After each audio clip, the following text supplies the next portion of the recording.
시험은 하나님의 선하심을 경험하는 가장 놀라운 통로입니다.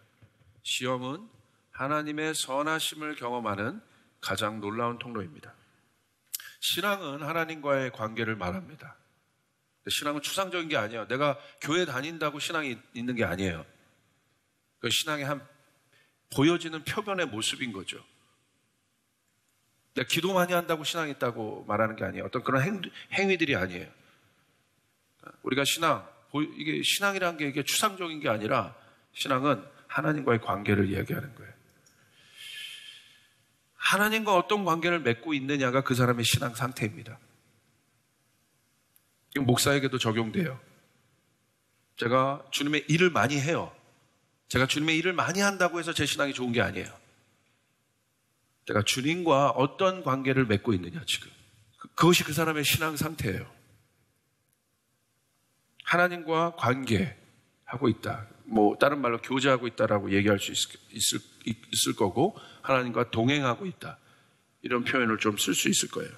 근데 그런 말은 뭐냐? 하나님과 내가 교제하고, 하나님과 관계하고, 하나님과 동행하고 있다라는 게 구체적으로 뭐냐? 보이지 않는 하나님과 내가 막 이렇게 손잡고 동행해요? 너무 추상적이잖아요. 그게 뭐냐는 거예요. 내가 하나님과 교제하고 있다. 내가 하나님과 동행하고 있다. 그게 뭐냐는 거예요. 보이지 않는 하나님과 여러분 어떻게 교제하십니까? 하나님이 여러분 막 말하는데 하나님 막 음성으로 막 말씀해 주세요. 그 단계는 고수죠. 하나님. 예. 그럴 수도 있어요. 근데 대부분 그러지 않아요. 하나님과 막 직통 계시로 막 말하면서 이렇게 막 다니는 사람 아주 특출나든지 아니면 위험하든지 둘 중에 하나입니다. 그건 뭐냐면요, 내가 하나님과 교제하고 있다라는 일반적인 관계가 뭐냐면 내가 얼마나 하나님을 알고 경험하고 있느냐는 거예요. 그게 내가 하나님과 지금 교제하고 있다는 거예요. 내가 얼만큼 하나님을 알고 있느냐, 그리고 그 하나님을 내가 내 삶에서 경험하고 있느냐. 성경에서 내가 하나님을 안다는 것은 내 인격이 전부 동의된 알을 말하는 거예요. 인격이 동의됐다는 건 뭐예요? 내 전부의 가치가 동의된 알을 말하는 거예요. 그럴 거야. 내가 성경 공부해서 교리문답 공부하면서 하나님은 이런 분이다, 그런 게 아는 게 아니에요. 하나님의 임재 안에 있다는 건 뭡니까? 내가 어떤 이게 음악이 패드로 쫙 깔아지면서 거기에 임재한, 기분이 이상해지고, 천사들의 멜로디. 이게 하나님의 임재? 이게 하나님의 임재? 하나님의 임재 안에 있다는 건 뭐냐면, 그 느낌이 아니에요. 하나님을 아는 지식으로 충만한 거예요. 이게 하나님의 임재. 성경에 기록된 대로 여호와를 아는 지식이 충만하리라. 물이 바다를 덮음처럼. 여러분 물 안에 들어가 보십시오. 빈틈이 없어요. 그죠? 감싸잖아요. 여호와를 아는 지식이 물이 바다를 덮음처럼. 그러니까 하나님을 아는 지식이 충만한 상태. 그래서 그게 막 넘쳐나고 있는 상태. 그게 바로 하나님의 임재 안에 있다는 거예요. 성경에서 말하는, 그러므로 이 알면서 끝나지가 않고 어디로 들어갑니까? 그래서 확신으로 들어가게 되죠. 그 확신의 상태가 뭐예요? 믿음이라고 얘기하는 겁니다. 성경에서 말하는 믿음은 나의 인격이 동의된 틀림없는 상태. 이게 믿음이 있다는 거예요. 그래서 믿음 있는 사람은 흔들리지 않아요. 믿음이 중요해요. 이게 기독교에서 하나님 아는 가장 중요한 본질이 바로 믿음이에요. 믿음 말고는 하나님 알 수 없습니다. 아멘.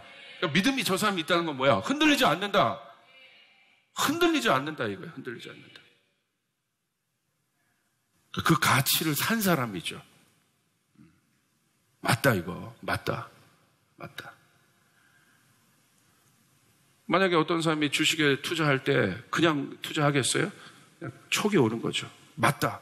확신을 갖고 누가 설명했던 자기가 어떤 것이 있던 이거 맞다 이러면서 할 것 아닙니까? 불안하겠지만 물론 절대 믿음을 말합니다. 아는 것에 그치는 것이 아니라 신앙은 아는 것이 믿음의 단계에 이르는 것을 이야기합니다. 그래서 성경에서 약속한 풍성한 영적 생활에 이룰 수 있게 합니다. 대부분의 신앙의 갈등은 믿는 것과 아는 것에 괴리감에 있어요. 내가 아는데 믿지 않아. 잘 들으셔야죠. 내가 아는데 믿지 않는 거예요. 하나님에 대해서 아는데 어떤 일에 대해서 하나님을 믿지 않기 때문에 내 뜻대로 하는 거죠. 그러니까 아는 것과 믿는 것의 괴리감이. 그 둘 간극이 클수록 신앙의 딜레마는 깊어지게 됩니다. 그러므로 하나님을 아는 데 있어서 내가 아는 바를 확신하는 믿음의 단계까지 여러분 하나님과 교제할 수 있어야 합니다. 이것은 하나님의 가치가 내 삶의 우선순위가 되었다는 것과 동일합니다. 그런데 하나님과의 믿음의 관계에 위기가 올 때가 있습니다. 위기가 올 때가 있어요. 그때가 바로 우리 어떤 때라 말하냐면 시험의 때라고 얘기합니다. 시험은 대부분 해결해야 할 문제와 함께 우리 가운데 들어옵니다. 성도는 하나님을 믿기 때문에, 성도의 정의는 뭐냐? 하나님을 믿고 있기 때문에 내가 당면한 문제를 놓고 하나님의 뜻을 구합니다. 이게 성도예요. 내가 신앙이 있다는 것은 어떤 문제가 있어요? 그러면 자연적으로 여러분 하나님과 교제하고 있기 때문에 우리가 영적인 존재이기 때문에 이 문제가 왜 그럴까에 대해서 하나님의 뜻을 구하지 않는 사람은 여기 아무도 없을 거예요. 신앙이 좋든 안 좋든 하나님의 뜻이 뭘까? 하나님과 관계 지어서 이 문제를 바라보기 시작한다는. 세상 사람들은 그렇지 않죠. 문제를 문제로만 보지만 우리는 신앙이 있기 때문에 내가 신앙이 좋건 안 좋건 간에 본능적으로 그런 생각을 해요. 무슨 관계일까? 뭐 내가 잘못한 건가? 아니면 무슨 문제가 있나? 하나님 이런 질문들이 내 안에 일어나기 시작합니다. 하나님 왜 이런 시험을 주실까? 묻죠.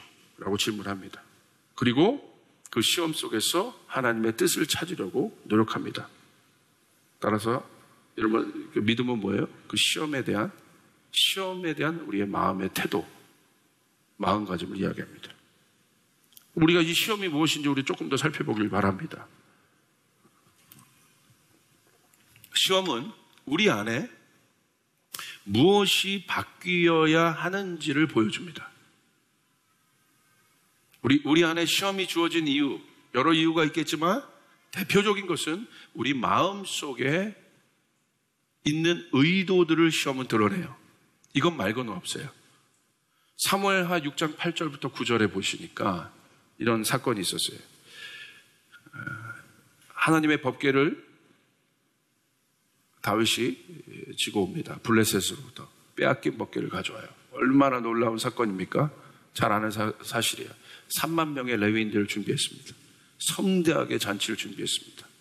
근데 그 법궤를 가져올 때 하나님의 방법대로 물론 하지 않았어요. 그 수레에 싣고 왔습니다. 레위인들이 날라야 되는데 수레에 싣고 왔어요. 나곤의 타작마당에 이르렀을 때 우사가 손을 대므로 우사가 죽는 사건이 일어납니다. 시험 들 만한 사건이죠. 하나님의 일을 하다가 뭐 특별한 어떤 것도 없이, 물론 우리는 이 결과를 이 사건의 교훈을 알고 있지만 사실 우사가 죽었던 그 순간을 한번 생각해 보십시오. 충격적인 일이지 않겠습니까? 다윗에게 물론이거니와 이스라엘 사람들 모두에게. 그런데 성경은 이 사건을 통해서 다윗 마음 안에 어떤 마음이 있는지를 보여줘요. 이 사건이 아니면 다윗 마음 안에 저 깊은 곳에 겉으로는 다윗이 하나님을 찬양하고 예배하고 성대하게 하나님의 법궤를 맞을 준비를 했지만 성경은 더 깊은 것을 보여줘요. 이 사건을 통해서 다윗 마음 속에 무엇이 있는지를 보여줘요. 8절 여호와께서 우사를 치심으로 다윗이 분하여 그곳을 베레스 우사라 부르니 그 이름이 오늘까지 이르니라. 9절 다윗이 그날에 여호와를 두려워하여 이르되 여호와의 궤가 어찌 내게 오리요 하고. 다윗의 마음 안에 뭐가 있었습니까? 이 시험 가운데 뭐가 드러났습니까? 여호와를 향한 분노가 드러납니다. 다윗은 하나님 사랑했던 자예요. 그러나 이 사건을 통해서 저 다윗 마음 깊은 곳에 있는 해결되지 않는 연약한 죄성이 딱 드러나요. 그게 뭘로 드러나요? 분노로 드러납니다. 우리 안에 시험이 있습니까? 하나님으로부터 오는 시험이 있습니까? 시험 가운데 계십니까? 주님은 여러분의 중심에 있는 의도를 보길 원하시는 거예요. 문제에 집중하지 마세요. 주님은 이 문제를 통해서 여러분들 마음 안에 있는 주님을 향한 마음의 속 상태를 보길 원하시는 거예요. 그러니까 우리가 문제를, 어떤 시험을 볼 때 우리가 이 시험에 승리하는 여러분 성도라면, 이제는 성숙한 성도라면 어떤 문제, 어떤 시험거리가 내 안에 올 때 알아야 되는 거예요. 하나님 이걸 통해서 뭘 내 안에 드러내기를 원하시는가, 무엇에 대해서 나의 마음 안에 말씀하기를 원하시는가. 또한 시험은 하나님의 뜻을 알 수 있는 가장 확실한 통로입니다. 시험은. 놀랍죠? 여러분의 시험이 있습니까? 시험이 왜 주어집니까? 하나님의 뜻을 알 수 있는 가장 확실한 통로. 열왕기하 13장 16절 19절에 이런 사건이 있습니다. 우리 한번 같이 말씀을 읽을까요? 시작. 엘리사가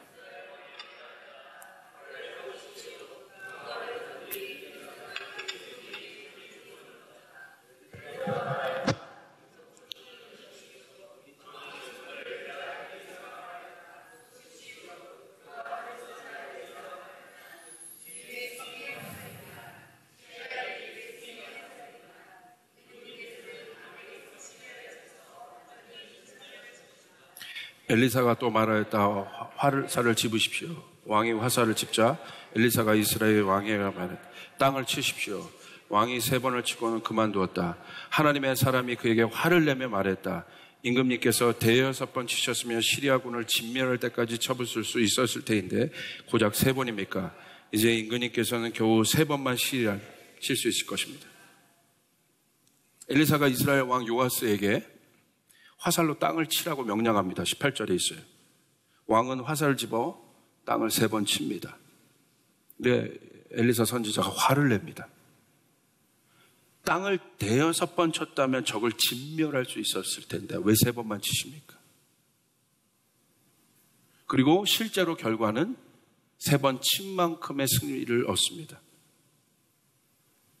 만약에 엘리사가 왜 화살로 땅을 치라고 했는지에 대해서 왕이 그 이유를 알았다면 왕이 3번만 쳤겠어요? 수백 번도 쳤을 거예요. 자기가 봤을 때 별로 의미 없는 이 행동을 알았다면 후에 얘기한 거잖아요. 3번 친 다음에 수백 번도 쳤을 거예요. 엘리사는 요아스가 땅을 칠 수 있느냐 없느냐를 본 것이 아니에요. 여러분 이게 뭐 애들 장난이에요? 엘리사가 그 나이 많은 엘리사가 요아스 왕 됐고 지금 장난치겠어요? 그때는 이 선지자를 통해서 하나님 말씀하시잖아요. 구약의 세계관이. 그러니까 엘리사가 그렇게 하라고 한 건 뭔가 의도가 있는 거잖아요. 장난치겠냐고 왕 데리고. 엘리사는 자세한 설명 없이 요아스에게 시험 과제를 준 겁니다. 이 과제 가운데 이스라엘을 다스리는 왕의 마음속에 있는 것이 무엇이든 표면으로 드러날 것을 알았기 때문에 그렇습니다. 화살을 만약에 여러분, 왜냐하면 이 사건만 집중하지 마십시오. 16절부터 17절은 어떤 사건이에요? 이미 엘리사가 사인을 줍니다. 동쪽으로 창문을 열고 화살 쏴보십시오. 그냥 쏘는 거지. 전쟁도 아니고. 그래서 엘리사가 특별히 요아스의 손을 잡고 화살 쏘게 합니다. 그냥 쐈어요. 그러니까 뭐라고 얘기합니까? 당신이 쏜 화살처럼. 이것은 주님의 승리의 화살입니다. 17절. 시리아를 이길 수 있는 화살입니다. 이미 사인 줍니다.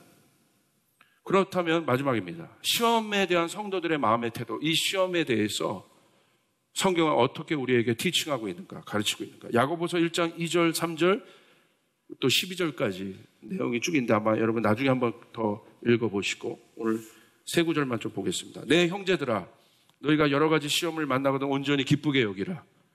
이는 너희의 믿음의 시련이 인내를 만들어내는 줄 알미라. 야고보서 1장 12절. 시험을 참는 자는 복이 있도다. 이것에 옳다 인정하심을 받은 후에 주께서 자기를 사랑하는 자들에게 약속하신 생명의 면류관을 얻을 것입니다.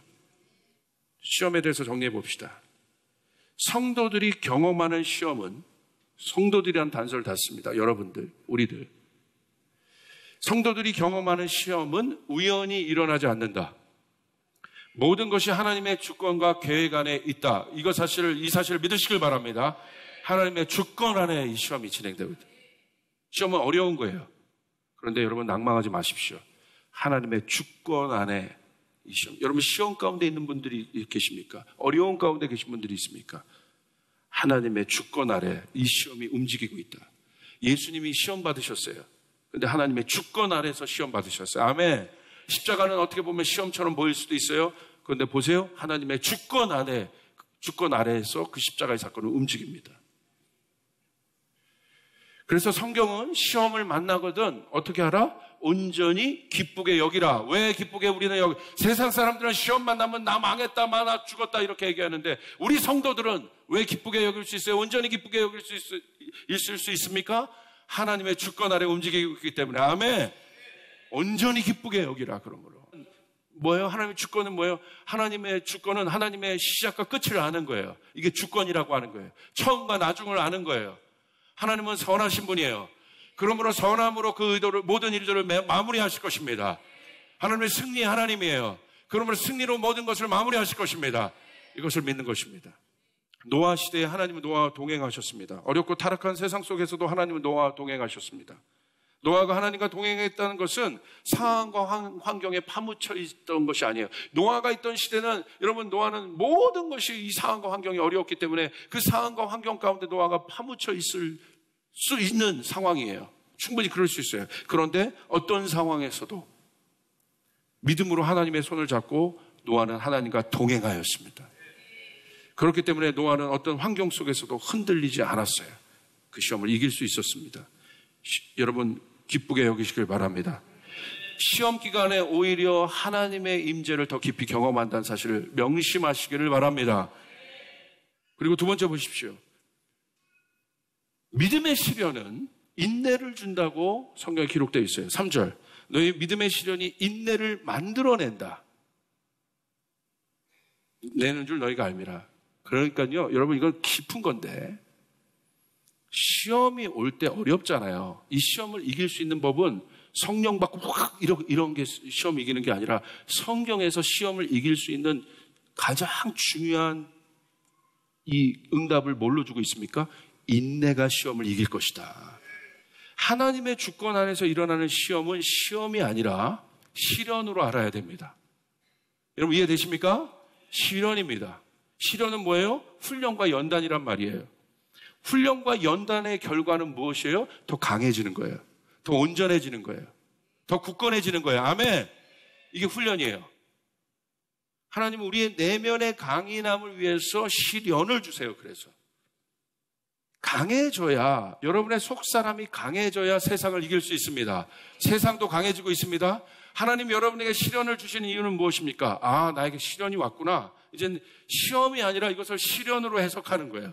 그래서 이 사람이 달라지는 거예요. 아, 이걸 통해서 하나님이 나를 강한 곳으로 이끌길 원하시는구나. 제 삶 가운데, 제 신앙 여정 가운데 많은 시련이 있었어요. 시험처럼 보이는 많은 일들이 있었지만 그것은 주님이 시련이라고 말씀하셨어요. 그 시련 속에서 주님은 저를 강하게 만들으셨더라고. 그것을 통과하게 하셨더라고. 아멘. 이 시련을 통과할 때 제가 강해지더라고요. 그리고 마지막입니다. 시련을 견딘 자는 결국 승리의 면류관이라는 최고의 영광을 맛보게 됩니다. 1장 12절. 시험을 참는 자는 복이 있도다. 여기도 인내를 얘기해요. 이것에 옳다 인정하심을 받은 후에 주께서 자기를 사랑하는 자들에게 약속하신 생명의 면류관을 얻게 될 것이다. 믿으시면 아멘 합시다. 믿음의 사람들은 시험이 올 때 하나님을 신뢰하는 마음으로 시험을 시련으로 정리하고 시련 속에서 인내를 선물로 받고, 그래서 그들은 시험 속에서도 포기하지 않고 더 의연해지고 더 깊은 믿음을 갖게 됩니다. 이러한 속사람의 강건함을 이룬 사람은 그들에게 이제 이 모든 것들을 이제 이겼기 때문에, 이긴 상태이기 때문에 무엇이 주어져요? 하늘의 면류관을 받는다. 여러분, 시련 뒤에는 하늘의 면류관이 있다는 것이에요. 시험 뒤에는 하늘의 면류관이 있다는 것이에요. 아멘. 이게 그리스도 안에 있는 놀라운 진리인 것이에요. 십자가가 그냥 고난의 십자가로 끝나는 것이 아니라 이 십자가는 영광의 십자가로 끝나는 것이에요. 우리는 고난의 십자가를 바라보는 것이 아니라 영광의 십자가를 바라보고 있는 것이에요. 고난의 주님을 바라보고 있는 것이 아니라 면류관 주신 영광의 주님을 바라보고 있는 것이에요. 이것이 복음이에요. 여러분 믿으시길 바랍니다. 그러므로 그 주님을 보면서 내가 견딜 수 있게 되는 것이에요. 여러분 면류관이란 무엇입니까? 너희가 면류관을 받게 될 것이다. 성경은 그 면류관을 얘기하고 있는 거예요. 시험을 견딘 자에게는 면류관이 있게 될 것이다. 주님의 방법대로 하나님의 온전한 가운데 이룬 자들은 면류관이 있게 될 것이다.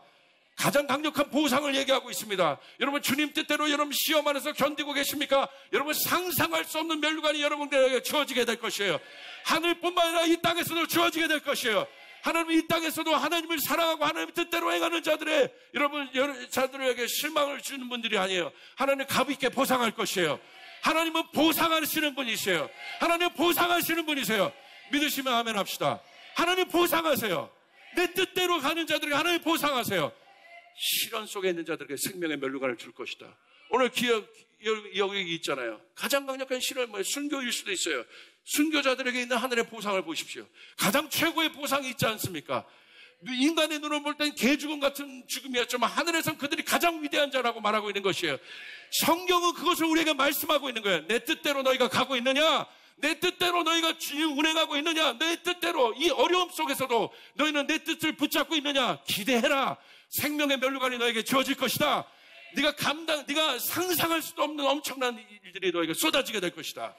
시련이 올 때 이제 알아야 돼. 그러므로 시련이 올 때 너희는 기쁘게 여겨라. 시련이 올 때 기쁘게 여기라.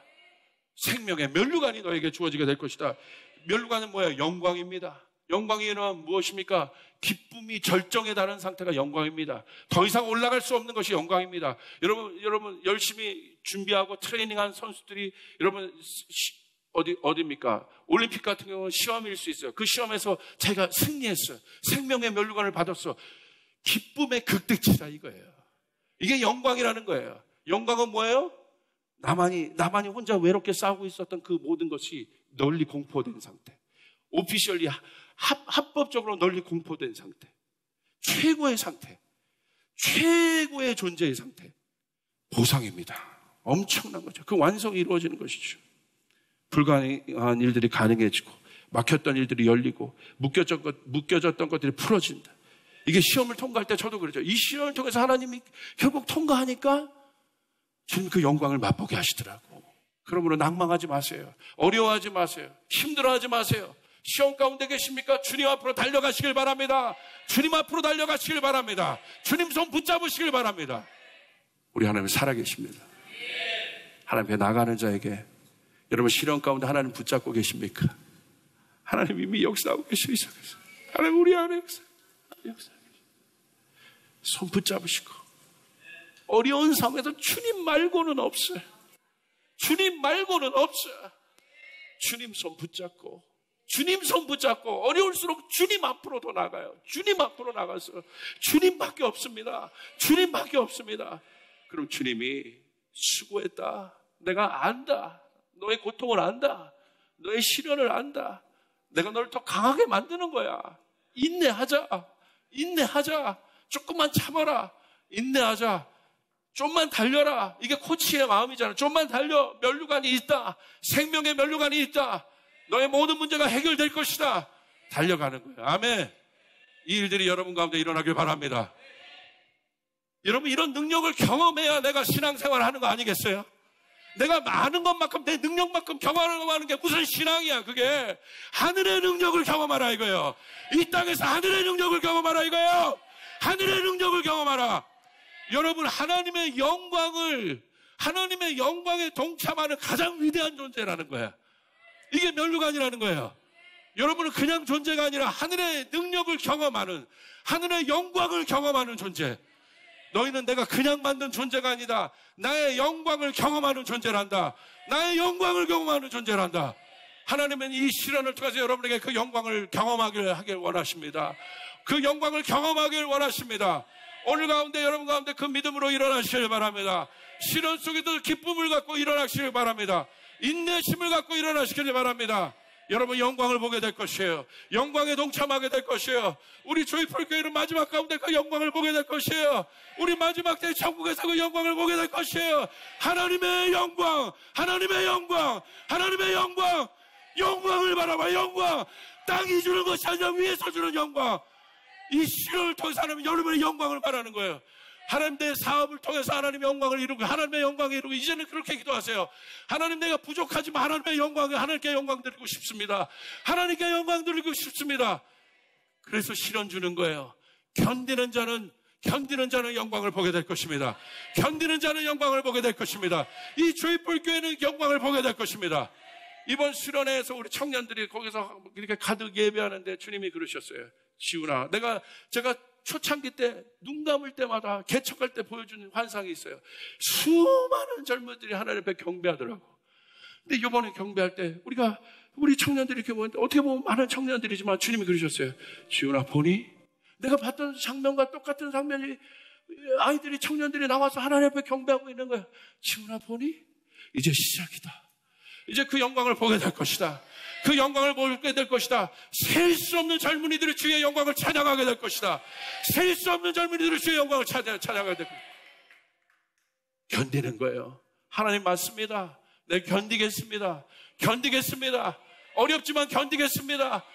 견디는 자는 하나님의 선하심을 보면 이 자매는 하나님의 선하심을 찬양하는 거예요. 시험을 통과하는 자는 하나님의 선하심을 알게 되는 거예요. 하나님이 좋으시군요. 하나님이 위대하시는군요. 이 하나님을 만나시길 바랍니다. 이 시험 속에서 하나님을 경험하시길 바랍니다. 우리 주님께 영광의 박수 올려드리겠습니다.